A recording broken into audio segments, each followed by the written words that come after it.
Hi there, Cosmic Family. My name is Yahlial, and today, February 27th, we have the perfection of the square between Mars in Aquarius and Uranus in Taurus. This is the last tension of our lives before Uranus moves to Gemini. And I told you on Sunday that this is an energy that we were going to feel in a strong way because it is occurring between eclipses, because it is the last one, and this kind of events could bring a lot of dysregulation in our nervous system. That's why we could feel anxiety and difficulties to sleep, among other roots. So this configuration is the desire of liberation, of freeing ourselves from a space where we cannot feel valued, or where we don't feel that the land is actually fertile, or we cannot grow anymore. And what happens it is that it is, as human beings, we could adapt to circumstances or kind of perceptions that could drain our energy or cause a stagnation, because what is known gives us this sensation of familiarity, and because decisions that are liberating, they are coming from this authenticity that many times is not fitting with the conditionings that we have acquired, or even expectations of society. So the forces of the cosmos come, and they could bring this circumstance, this economic difficulty, this sudden revelation that breaks with the things that we believe before. A situation that could frustrate us, or could cause anger. So we can understand that freedom is not attached to the external circumstances, but on how we are deciding to transit the path that life is proposing us right now.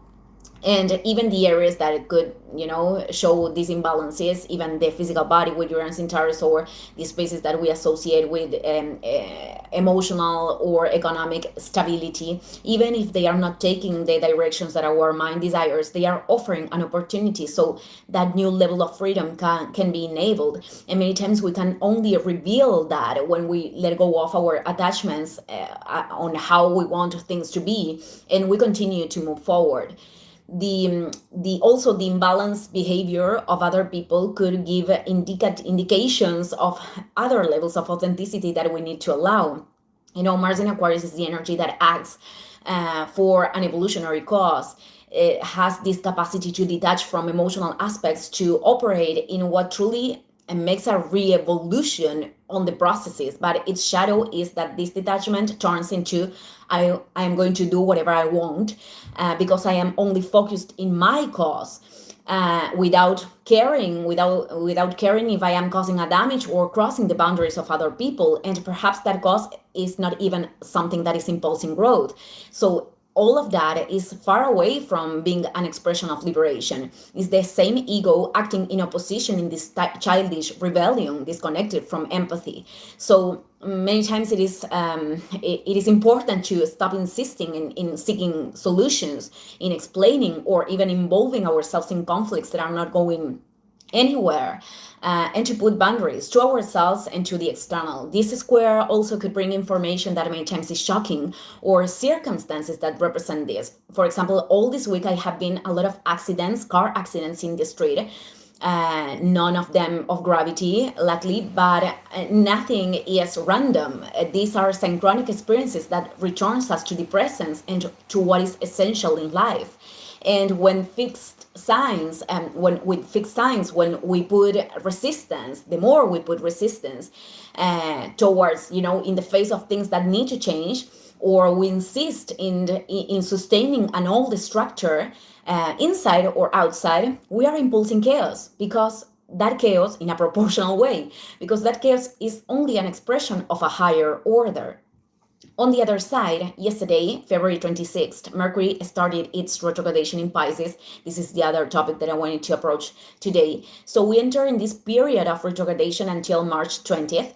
I don't know if you had problems with communications, technology, or transports. I went through all of this, but this is a very common effect at the beginning of the retrogradation. So this Mercury retrograde in Pisces, in addition to what I commented on Sunday, reviewing our dreams and from which intentions we are aligning to them, because many times we could want certain things to be manifested in our lives so they can rescue ourselves from ourselves. This is expression of Pisces that desires an ideal of external salvation.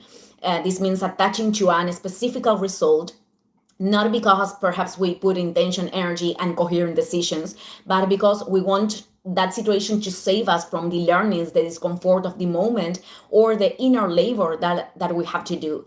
And what happens it is that everything on the outside ends up manifesting that what we want to run away. And because running away, escaping, is actually another illusory aspect as other ones that could be in the in the land of Pisces. So the escapism could end up being the addiction to perpetuate a pattern, turning back, coming back with the person that is actually causing a damage, continuing with a habit that is sickening us, only to find that is extending suffering. And many times when we face pain at once, that is what actually opens the field to the reception of a new kind of energy. Therefore, this reevaluation also speaks to us of forms of self-deceit, the dialogues that we could tell to ourselves to justify continuing in a place or with a behavior that is not working anymore. Self-deceit is a form of protection beyond something, that could be painful even. In some way, the veils that we possess are part of the process. I mean, the distorted ways in which we perceive reality, they could have helped us to survive. But it comes a point where sustaining them, they are actually blocking our moving forward. So retiring those veils, it is not always pleasant, of course, because many times we create these fantasies that we are always luminous and good, and outside is the evil. When many times we have motivations that are not emerging from the highest aspects of the soul.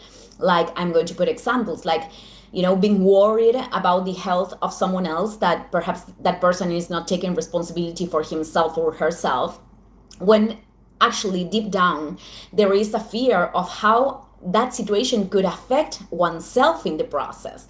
And not necessarily because there is this total absence of empathy, but because probably there are patterns of renouncement towards ourselves to save, with quotation marks, other people, and we don't want to take responsibility for our boundaries.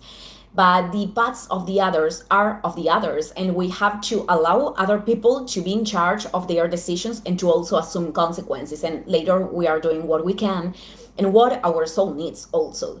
Other example could be interfering in the process of other people for them to change certain areas of their life with the supposed intention of helping, but truly we are depositing energy there because we don't want to face with our own imbalances and discomfort. Or perhaps we want them to change because finally they could treat us as we are expecting, and not taking consequent decisions with the facts that are occurring. So the energy of Pisces invites to the empathy, the comprehension, the compassion, but all of these things can be distorted. Could seem very compassive, keep tolerating bad treating of a person that is going through a painful moment, when truly there is a fear to put boundaries or to let go of the relationship. Could seem that we are comprehending other people, but truly that is a mechanism in which we are seeking for excuses to justify what energetically isn't feeling well. So we could say that we let go of a person or a place, perhaps in the material plane occurred, but we are giving constant focus with our mind, wanting to turn back to that. So energy is the real information, and then mind creates its interpretations. So if we align our mind to focus in revealing light, even if what that light exposes, it is not the thing that we want to see the most, then we are going to continue to move forward in the path of the soul, because we know that those truths, once we assimilate them, they are going to free ourselves and they are going to allow our growth. But we also could use our mind to create a vision of the experience that is not in coherence with what is manifesting energetically. And there we are going to experiment conflict with ourselves, and we are going to live attached to an illusion that probably it is going to turn into disillusionment. And many times we need to transit that so we can discover our own mechanisms of evasion. Thank you, everyone. See you in the next video. Ciao, ciao.